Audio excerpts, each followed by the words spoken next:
May the Lord be with you. This is Pastor Ryan Stout at St. Peter's Lutheran Church, and this is the second of 3 short videos I'm planning to post this week. This one is called Santa Muerte, Skeleton Saint, the Literal Cult of Death, a Christian education forum for Pub Theology. Who is Santa Muerte? She is, quite simply, death. While some would claim her as once human, and others as an angel, for most of her devotees she is the incarnation of death itself. While she had been worshipped clandestinely since the mid-20th century, her first public shrine appeared in Mexico City in 2001. Since then, devotion to her has spread throughout North America to become one of the world's fastest-growing religious movements. Is she Christian? Santa Muerte straddles the border between folk Catholicism and Mexican neo-paganism. Many who venerate her consider themselves to be good Roman Catholics. Others want nothing to do with the Church, yet nonetheless ape Christian forms. The most popular image of Santa Muerte presents her as an aspect or shadow of the Virgin of Guadalupe. There are Santa Muerte rosaries, novena candles, pietas, and more. It should be noted that both Catholic and evangelical religious leaders have condemned her worship. Is she Aztec?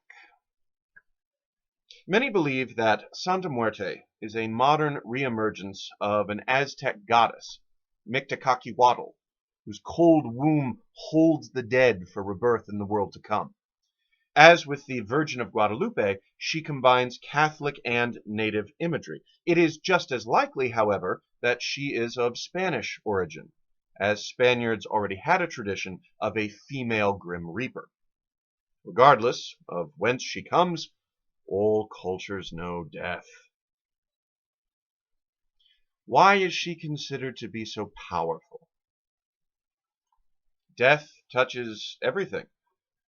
Her devotion proves especially strong among those with dangerous professions: narcotics traffickers, sex workers, police, military, gang members, and those with nocturnal employment. For devout Catholics, death even held the Son of God for 3 days in the tomb, did she not? The different colors of her raiment indicate different aspects of her dominion: red, white, gold, black, green, etc. What is her appeal? Death is amoral. Rich and poor, young and old, all are equal in death. She accepts all sinners. So does Christ, of course, but he bids us go and sin no more. Santa Muerte does not care. You might say that her approach to her followers is mercenary. You scratch my back and I'll scratch yours. She offers benefits here and now, not salvation. This non-judgmental attitude, more magic than religion, allows the unrepentant to approach.